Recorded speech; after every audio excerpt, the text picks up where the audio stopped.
I'm fearfully and wonderfully made.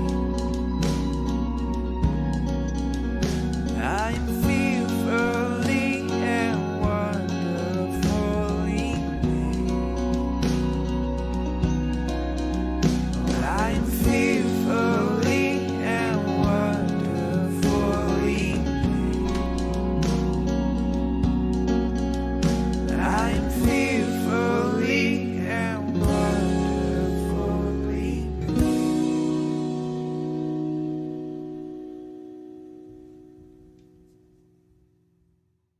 Hello, and welcome to tonight's Theology Chat with Jumpy.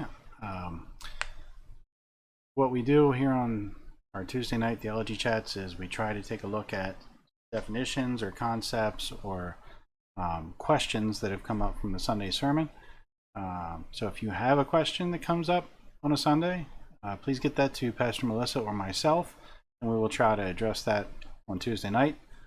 Or if you have a question that comes up from that you remember tonight, or that comes up from what we're talking about tonight, you can put that in the comments and I will try to answer that as best I can. If not, then I will try and find out and get back to you later. What we're doing during this series that we're in right now is a little different because we're going through the story of Moses on Sunday mornings. So what we're doing is on Tuesday nights I'm trying to fill in some extra information that we're not able to get to on Sunday morning, or just doesn't fit in somehow, or whatever. I'm just trying to supplement what we're doing on Sunday rather than explaining what Pastor Melissa is talking about.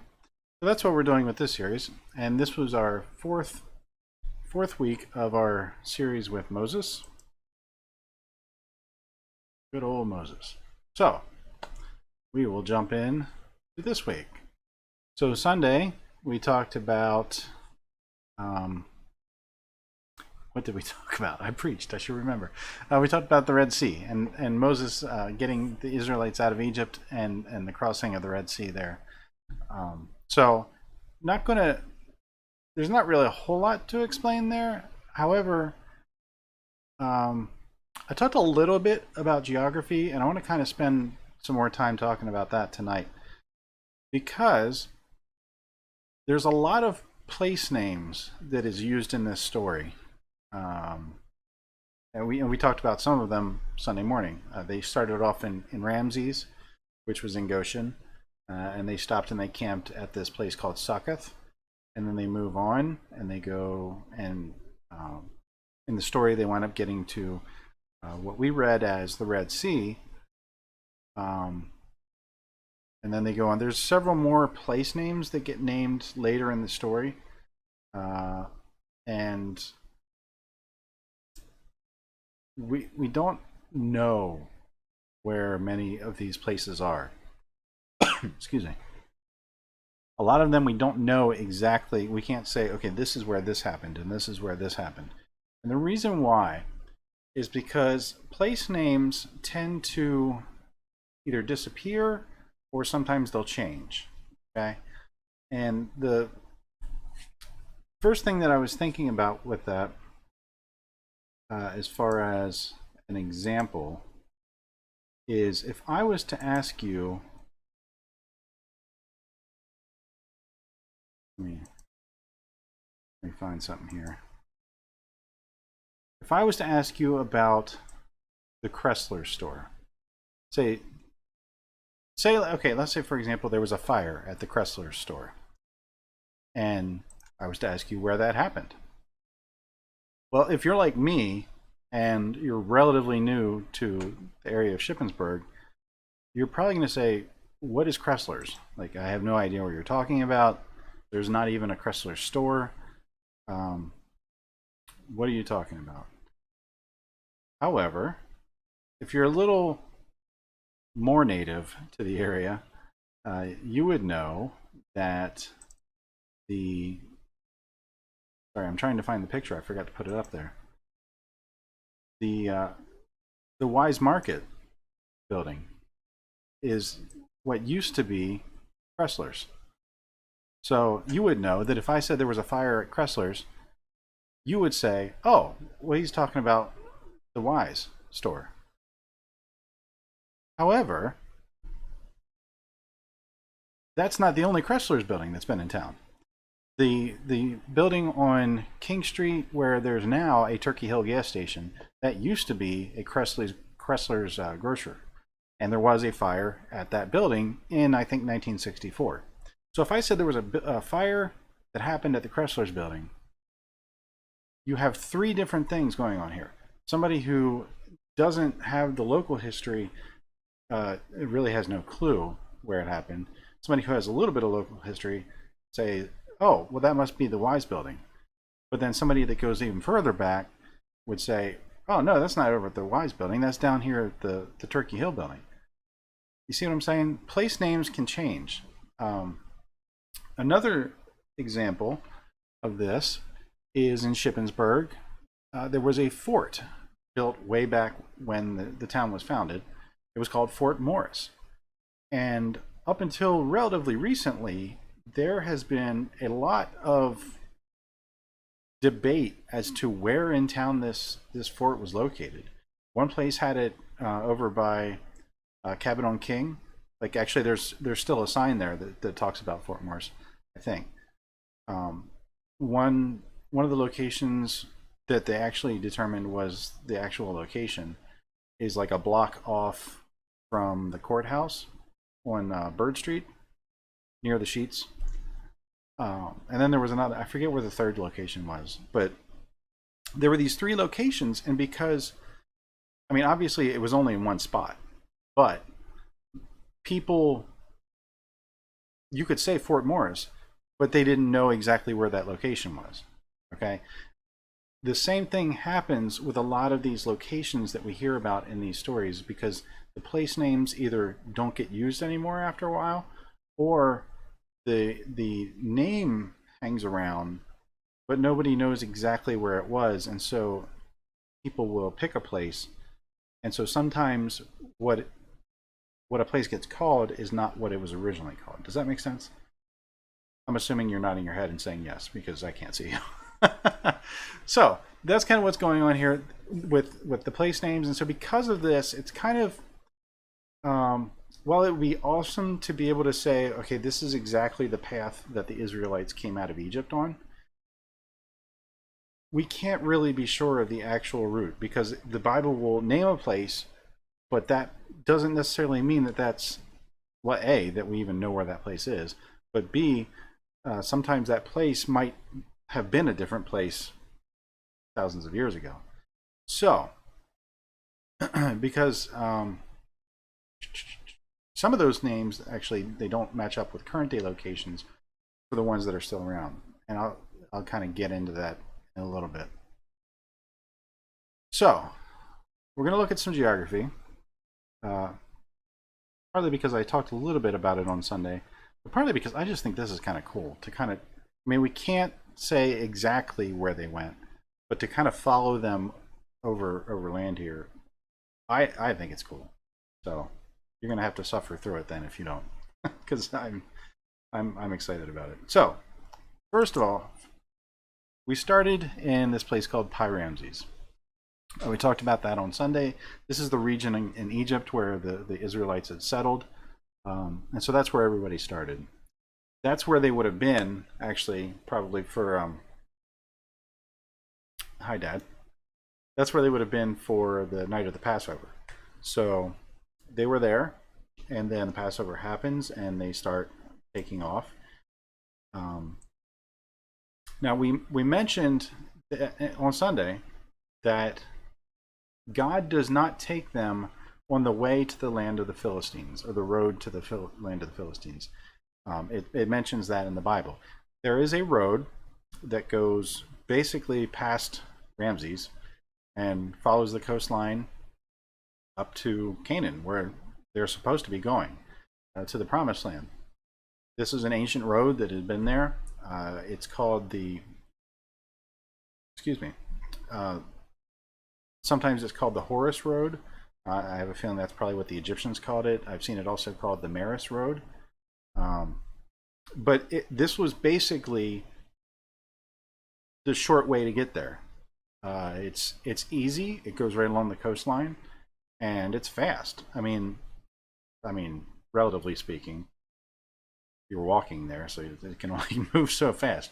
But as far as like the difficulty of the train and the distance you have to go compared to some of the other routes that we're going to look at, this would have been the quick way to go. But that's not where God sent them. So just want to throw that out there to kind of give you a picture of what that would have been had they gone that direction. So they leave Ramses in the middle of the night, and the story in chapter 12, I think it was, that we read, they go on to this place called Succoth. And this is one of those places that I told you we don't know the exact location, but it was in that general area, okay? It was relatively close to Ramses, but it, like we said on Sunday, it's kind of far enough to get a little bit of distance between you, but not close, or still too close for comfort. But beyond that, this is where it starts to get a little tricky, because we're not sure where some of these places are and where this happens and where that happens. So we're going to kind of stumble our way through it, so bear with me. Like I said, God did not lead them on the way through to the land of the Philistines on that road, because that would have been, he said, they would have run into war, they would have turned around, they'd have gone back and gave up. Instead, he leads them down this way. Sorry, just checking my notes here. So they leave Succoth then, and then they head out towards the east. And then this is where things get confusing. Not confusing, but we don't know what to do. So after they leave Succoth is when they wind up getting trapped by the Egyptian army, and then God parts the sea and they walk through on dry ground. So where does that happen? Well, okay, in the biblical story, it says, in most translations, it will say the Red Sea. God parted the Red Sea. Well, most scholarship on this passage points out that this is kind of a mistranslation. What it actually is saying is the Sea of Reeds. So if you know the geography there is actually, I wonder if I have a better map. Yeah, I'm going to use this one for that.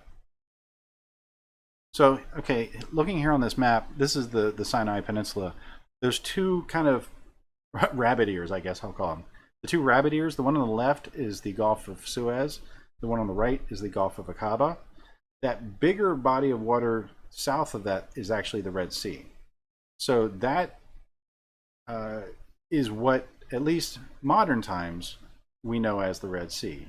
Now, obviously, place names may change, but this is what we know as the Red Sea. Now, these scholars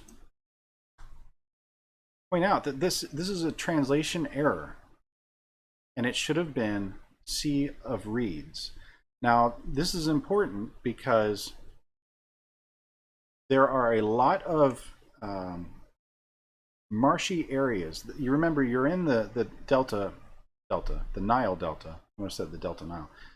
You're in the Nile Delta, okay? So there are a lot of marshy areas here. And so all of these paths that we're looking at here are some possibilities. Like I said, there's a lot of things that we don't know exactly where they went, but these are some possibilities that they might have gone. There are, if you look at the green lines there are some theories that there are these lakes that kind of dot their way up from the Suez, the Gulf of Suez, and there's theories that say that the Sea of Reeds could have easily been one of these large lakes, and so it wasn't the Red Sea, but it was one of these large lakes that may as well have been a sea. And an inland lake like that in a marshy area would have made sense for it to be called a Sea of Reeds. We don't have any proof of this, but we don't have any proof of the other ones either, archaeologically, I mean. So that's one option. Any of those green lines there, it could have been that one of those lakes. There's the largest ones in there are the Bitter Lakes. There's a big lake and a small one, and they just call them the Great Bitter Lake. Very bitter place, apparently. And the smaller Bitter Lake. But then there's also a Lake Timsah that's to the north of that, and Lake Bala that is even further north of that. So that's one option. Another thing that when I was looking all this up, that people think is a possibility is if they had gone down towards the Red Sea and they get to the tip of the Gulf of Suez there, if you follow that yellow line down there, they think maybe they crossed there at the tip of the Gulf of Suez. That's another possibility. A third possibility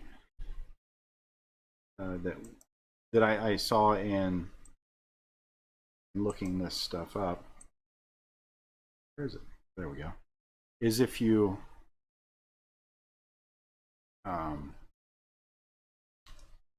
is they have them going, zooming out here a little bit, they have them going all the way across the Sinai Peninsula and then crossing the Gulf of Aqaba. Now, to me, that one,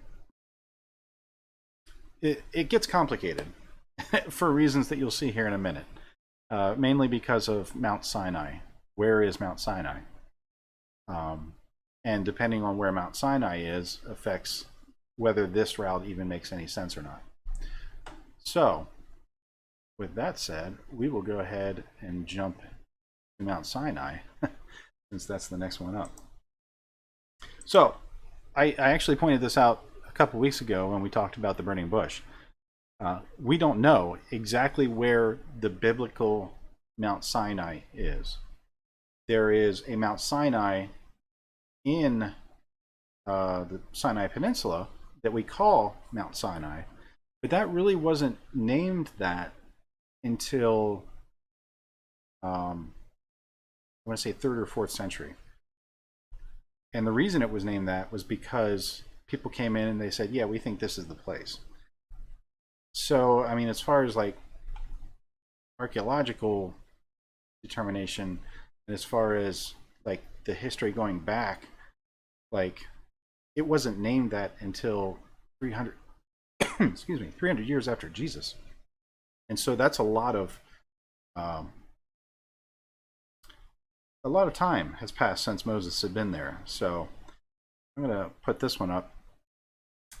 These are all locations that people have suggested as possibly being Mount Sinai.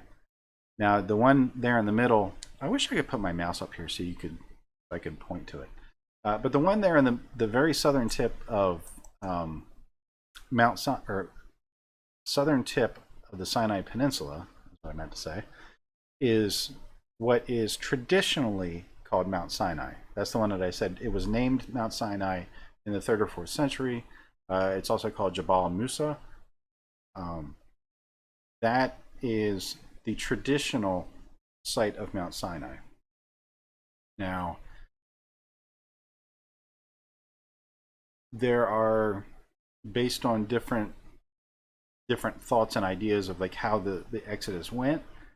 Like I said, I mean, you look at the map there, there's all these different ideas of people have of people that have studied this, that this could be Mount Sinai, or this might be Mount Sinai. Excuse me. One of the ones that I talked a couple weeks ago was Jabal al-Luz, sorry, that is on the eastern side of the Gulf of Aqaba. Now, remember what I just said a minute ago about the location of Mount Sinai kind of being important for the route that they took to get there, because let me go back to that previous picture. If the Israelites crossed the Red Sea across the Sea of Reeds, and then go to Mount Sinai. Well, if they take this red route and then they come back to Mount Sinai that is in the Sinai Peninsula, that doesn't make much sense, because they go forward to Mount Sinai from after they cross the water. So it gets kind of complicated. Where did they go this way, and did they go to this Mount Sinai, or did they go this way? And it's complicated, but it's really interesting to me to kind of like try and figure out, like, okay, well, how could they have gone? And so a lot of scholarship is leaning towards, from what I can see, the crossing being up in the Bitter Lakes area, or Lake Timsah, or Lake Bala, one of those areas. That would have been the crossing, and then they start heading south into the Sinai Peninsula. And so where do they go from there? Because they're heading towards Mount Sinai. We haven't got there yet in the story, but they're on their way to Mount Sinai. And so we talked about where Mount Sinai is, and kind of, let me throw this disclaimer out here. I am not an archaeological scholar that knows the particulars about where it is, but from what I've seen, these are kind of the two of the front runners, I should say, of places that people are pretty sure might be Mount Sinai. Like I said, the one in the southern tip of the Sinai Peninsula that we call Mount Sinai today, Jabal Musa, that one's down there. Jabal al-Lawz is the one on the right. And so from after they get through the water, there is two kind of ideas as to the general route that they took. One is that they swooped down to the south of the peninsula, and the other is there is actually let me back up there. There is a ancient road. There's several ancient roads, and these are kind of the routes that people think they might have followed these roads. And so the red line there that goes across, that is an ancient caravan path that traders would have taken across the Sinai Peninsula. It is called the Darb Esh Shawi, the Way of the Heights, and that is likely because it goes up into the mountains in some of the areas there. The southern one, the magenta colored line, that is called the Roman Road, and it's not called the Roman Road because it was built by the Romans, because it wasn't. It was there a long time before the Romans. But it's called that because it actually shows up on a 4th century map of the Roman world. And that's why it's called the Roman Road. But these are kind of the two of the main theories as to how they would have gotten across the Sinai Peninsula towards Mount Sinai. Now, if they're going to Mount Sinai in the southern part of the peninsula, obviously it makes sense for them to go on that southern route. If they're going to Jabal al-Lawz on the other side of the Gulf of Aqaba, it makes more sense for them to have gone on the red road there, that caravan path. We don't know. There's a whole lot of we don't know in tonight. But like I said, it's interesting to look at these, and because we don't know the exact locations of these place names, it's hard to say for sure. But it's really interesting to me to look at like how they would have gotten there, where they would have been going, and where they go from here. I will say it gets a little bit more clear after they go to Mount Sinai. So I'm hoping that we can have a little clearer map that doesn't look like spaghetti. But so that's kind of what's going on as far as how they got from point A to point B in this first section of the Exodus. Now, real quick, since we're not just doing maps and geography, real quick, I didn't get to this part of the story on Sunday, but right after they get across the Sea of Reeds, the Red Sea, they stop, they see what God's doing to the Egyptian army that's been following them. And the better part of the next chapter is them singing God's praises, because He has saved them. He has brought them out of Egypt. He's destroyed the enemy that was trying to destroy them. And they're giving all the credit to God. They are very clear in this song that they're singing there that God has done this.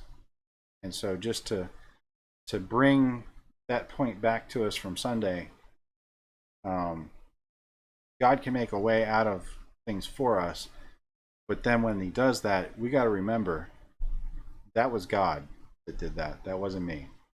And so just to point that out for us before we take off. And that's going to be all I have for this week. Next week we go I should have looked at our list. I think we're at Mount Sinai next week. So I will see you next Sunday and next Tuesday night. Talk about Mount Sinai. Good night.